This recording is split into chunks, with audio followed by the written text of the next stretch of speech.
E aí, pessoal, como é que vocês estão? Todo mundo bem? Eu espero que vocês estejam bem. Estamos aqui em mais um vídeo e estamos aqui com um convidado muito especial. Estamos aqui com o Anderson. Se apresente aí um pouco. E aí galera, sou o Anderson, eu sou mais um autoconvidado aqui nesse canal e estamos aqui, né, para partilhar a palavra com vocês. Então, gente, o Anderson, como ele disse, ele se autoconvidou para esse canal. Ele chegou esses dias em mim e falou: "E por que você nunca convidou para participar do canal?" Então, eu resolvi trazer ele aqui. Ele vai trazer hoje uma palavra muito edificante para a gente. Bora conversar um pouco sobre isso. Então galera, eu vou falar com vocês um pouquinho sobre maturidade, né, que foi uma das conversas que eu tive com Deus esses dias. E essa conversa começou com o que está escrito em João 1,12, que diz: "E todos quanto receberam e creram no seu nome, deu-lhes o poder de se tornarem filhos." E até aí, muito legal, somos filhos. Só que depois eu vou ler Gálatas 4, e no verso 1 até o 3 diz assim: "Digo, porém, que enquanto o herdeiro é menor de idade, em nada difere de um escravo, embora seja dono de tudo. No entanto, ele está sujeito a guardiões e administradores até o tempo determinado por seu pai. Assim também nós, quando éramos menores, estávamos escravizados aos princípios elementares do mundo." Isso foi, assim, muito...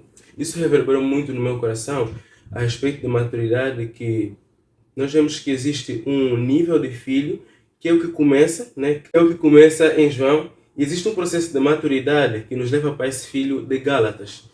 É muito interessante que no grego são palavras diferentes que são usadas para descrever. Ou seja, em João é um termo e em Gálatas é outro termo. Então, claramente, nós vemos que, biblicamente, existe um processo de maturidade que todos nós precisamos ser submetidos. E uma coisa que ficou muito clara para mim é que o processo de maturidade no reino é o inverso daquilo que nós conhecemos como maturidade. Porque, geralmente, nós conhecemos maturidade como sair de um estágio inicial e avançar para o próximo. E Deus falou muito claro comigo que o processo de maturidade no reino, em vez de nos levar para outro nível, meio que nos volta para a origem, meio que nos volta para aquilo que os céus declararam sobre nós desde o começo. O exemplo muito claro é o Jeremias. Quando Deus vai falar com Jeremias, nós vemos que Deus fala que antes do ventre da tua mãe eu te conheci e eu te escolhi e designei profeta das nações. Mas existia um processo de maturidade de Jeremias para acessar essa identidade, para acessar isso, que ele era profeta das nações. Eu falo aqui em Gálatas, ou seja, tipo, nós precisamos crescer para acessar algumas coisas. Isso é uma coisa muito interessante que Deus falou em meu coração esses dias. Uau!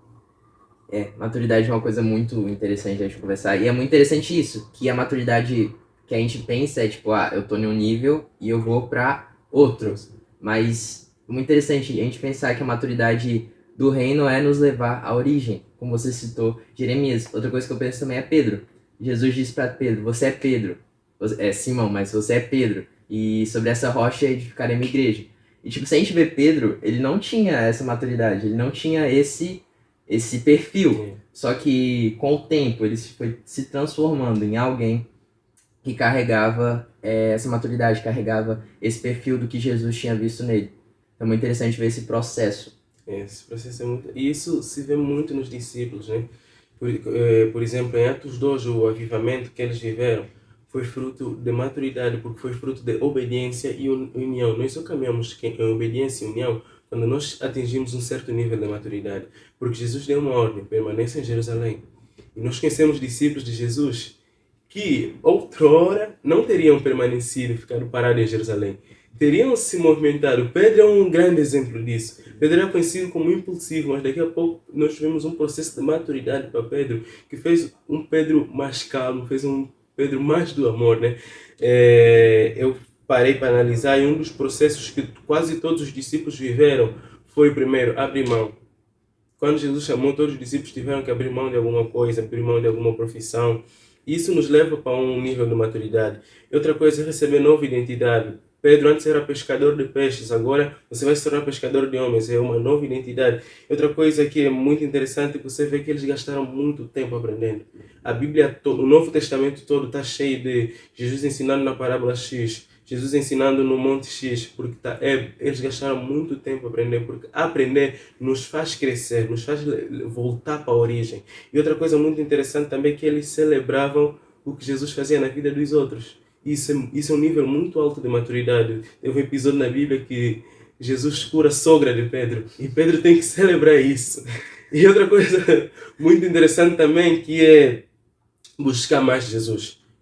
Não tem como eu acessar o que os seus idealizaram sobre mim se eu não busco quem idealizou. O episódio que nós vemos de Pedro e Jesus, tu és Cristo, o Filho de Deus vive, Jesus fala, pô, e tu és Pedro, sobre esta pedra edificarei a minha igreja. É uma pessoa que teve entendimento de quem era Jesus e Jesus deu entendimento de quem ele era. Ou seja, quanto mais eu conheço de Jesus, mais Jesus vai definir sobre a minha identidade. E isso é muito interessante, esses processos que nós vamos vivendo para sair do filho de João e vai passar para o filho de Gálatas, que é o filho que tem acesso às coisas. Uau. Anderson, muito obrigado. Eu Volte que mais agradeço. vezes. Gente, esse foi o vídeo. Espero que vocês tenham gostado, tenham te abençoado. Deixe seu like, se inscreva, comenta e manda aí pra todo mundo, pros seus amigos, pra sua tia, pra sua avó. E até semana que vem. Tchau, tchau.